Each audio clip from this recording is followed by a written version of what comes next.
Hi everyone, Aaron here for Zollotech, and this week we have a lot to talk about with upcoming MacBook Pros, Apple's Siri 2.0, and much more. This is your weekly Apple News update for the week of January 19th, 2026. Apple recently posted a trailer for the upcoming Apple Music Super Bowl halftime show, and you can see that here on Apple's website on Apple Music, and it says, Bad Bunny takes the world's biggest stage, Apple Music Super Bowl halftime show. So if you want to check out the trailer, it's now available. Apple also released a new ad talking about the durability of the iPhone and its new scratch-resistant glass upgrade. So that's available now as well. It's a 36-second ad for the new iPhone 17 models. Today is Martin Luther King Jr. Day in the USA, and Apple's posted a full-page tribute. You can see that here if you want to read more about it. It says, we honor Dr. King and reflect upon his life and legacy. So you can see a full-page ad with some nice photos, and as we scroll through, there's a book and more. So be sure to check that out. If you're not familiar with it, it's now available on their website, probably only for today. New Macs could be coming very soon, as some new MacBook Pros are delayed with the M4 Max chipset.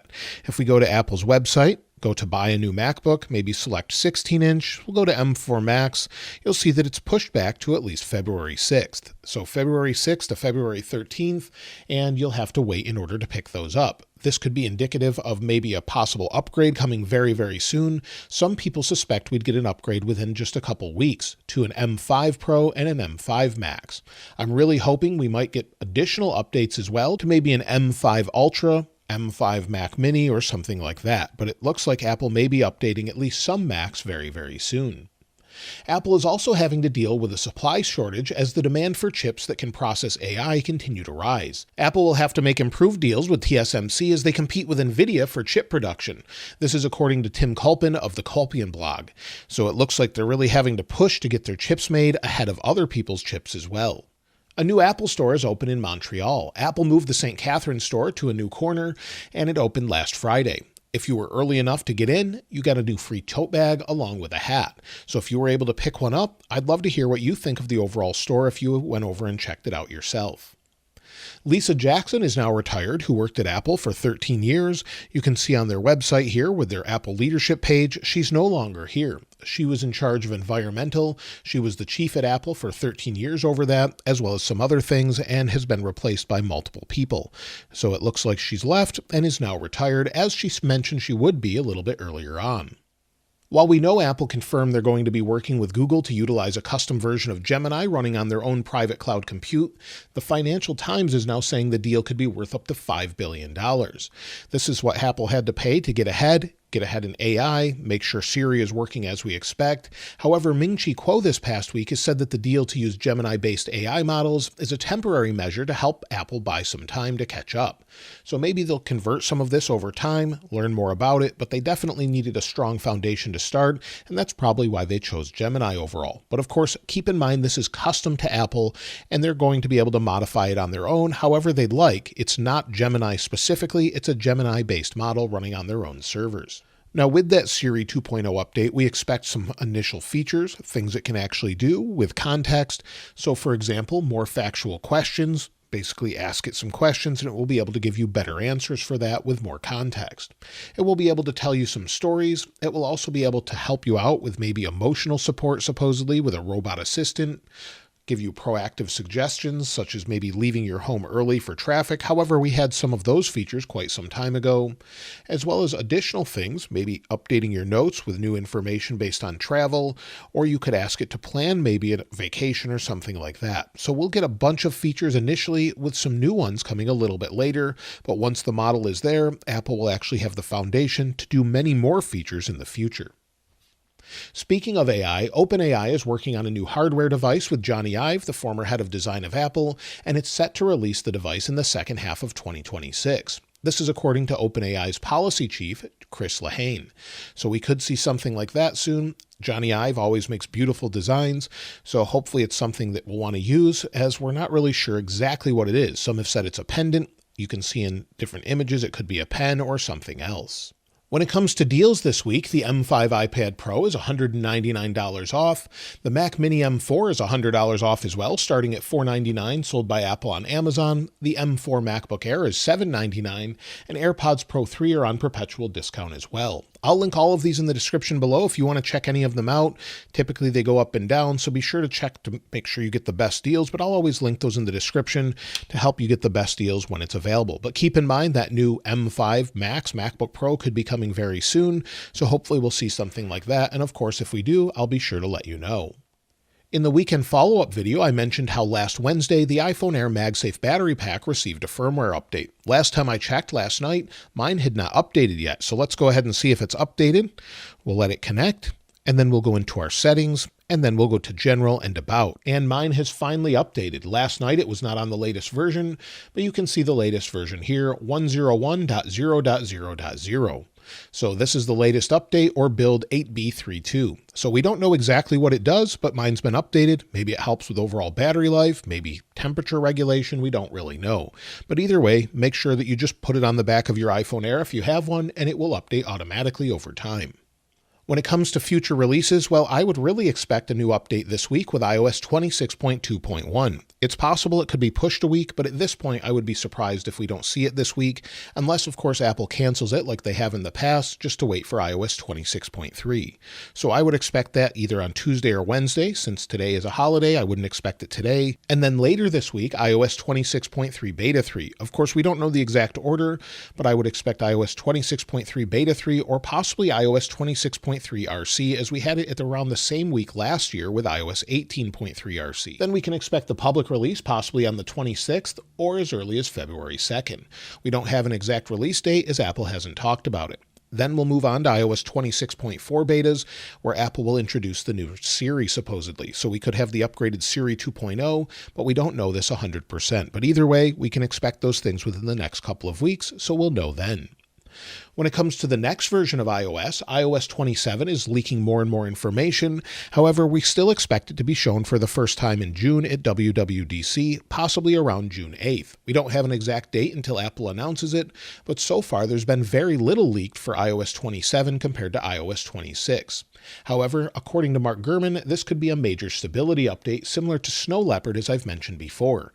Apple released macOS Leopard. It was a little bit unstable. They took another year to fix it, and it was super stable after that. So we could see that with iOS 27. Siri is also expected to have a new design update with iOS 27. Maybe it would be shown in 26.4, but either way, we do expect a few new features with that. We also expect a Health Plus feature update. So if you're using Apple Health, you could see a feature update there where we'll see some new things we didn't expect. So maybe something along those lines. Also, an AI calendar app is rumored for iOS 27. So we don't know exactly what that means, but more context and integration with Siri, along with possibly 5G satellite connectivity that allows you to use Apple Maps via satellite using 5G and photos via satellite in messages as well. So you could send photos in your messages using satellite connectivity where you'd have more bandwidth to do that. So we'll have to wait and see if Apple announces this, but it seems very, very likely. Later this year, we expect the iPhone 18 series to launch, along with some new phones as well, and Digital Chat Station on Weibo this past week recently leaked the iPhone 18 display dimensions. We expected most of them to be about the same as what we have now, but he's saying that the iPhone 18, of course it's expected to look similar to the iPhone 17, will have a 6.3-inch display and the same dynamic island, along with the iPhone Air 2 is set to launch with a 6.5-inch display, also with a dynamic island. However, with the iPhone 18 Pro models, we're expecting something a little bit different. The display size is set to stay at 6.3 inches, but this time have an under-display Face ID sensor, moving the camera possibly to the left-hand side. The same is true with the 18 Pro Max, again having a 6.9-inch display, 120 Hz, and under-screen Face ID. And with that, of course, like I mentioned, they'll relocate the camera to the upper left, and now we're hearing from John Prosser that the dynamic island will also come out from that camera as well and be relocated in the next version. So that makes sense. If we have maybe a little cutout for the camera, the dynamic island will extend out of that, and it makes more sense as Apple makes it extend out of the current sensors. So we could see that just sort of relocated, but still utilizing the same features. But again, that was recently announced by John Prosser to be one of the future updates. We could also see modem upgrades as well, along with camera upgrades, but we expect the same 18 megapixel front-facing camera, maybe some changes to the aperture updates in the lenses. However, the design is mostly said to be the same, but with different colors. So we don't expect much to change there. Also, the iPhone 18 Pro and iPhone Fold are expected to utilize the new A20 Pro chipset, and this is according to analyst Jeff Pu. While this is mostly expected as Apple upgrades their chips every year, a new chipset is never guaranteed, but seems to once again be the case in 2026. When it comes to the iPhone Fold, it's said to be using a new updated hinge material, as well as a frame material as well. So just like what we have with the Z Fold 7 where it's a titanium hinge, this time around we could have titanium and liquid metal. So this would be something that Apple has utilized before with their SIM card removal tool and has since used it here and there in products from time to time. But according to YUEX1122 on the Naver blog, Apple will be using the material knowledge to not only make the display crease-free, but also be the top-of-the-line materials. So we could see a crease-free display. We've talked about that before, where Samsung showed off a crease-free display at CES 2026. So we could see something similar, and we had it already. They're making the display for Apple, so it makes sense that we could see that. We're also expecting a 7.8-inch display according to Jeff Pu when it's open, with a 5.3-inch display when closed. So it's going to be different dimensions than we have here, and 5.3 is fairly small. So it's definitely going to be a shorter device if that's the case. It will use Touch ID similar to the current folds from Samsung and Google with the Pixel, as well as an A20 Pro chipset with 12 gigs of RAM, an 18-megapixel front-facing camera like we have in the Air and all the other phones, as well as two 48-megapixel rear cameras on the Fold. We could also see Apple's C2 modem. So all of those things are expected in 2026, but there's bad news for the iPhone 17e. And when I say bad news, what I mean is basically they're not going to upgrade the display. Instead, we do expect it to switch from a notch to dynamic island, but keep 60 Hz. So no ProMotion according to Digital Chat Station on Weibo. So why they won't upgrade all displays, I'm not sure. It's definitely time for all displays on all Apple devices to be ProMotion and 120 Hz. But it looks like they won't be doing that, so we'll have to see if the price actually comes down. But at the current price, it's just too expensive not to include it. Now, when it comes to the Mac, we're waiting for Macs, like I mentioned earlier, but it seems like Apple is working on the MacBook Pro to add an OLED display. This could be very soon, as the Samsung production line for the displays are now operational, according to leaker YUEX1122 on the Naver blog.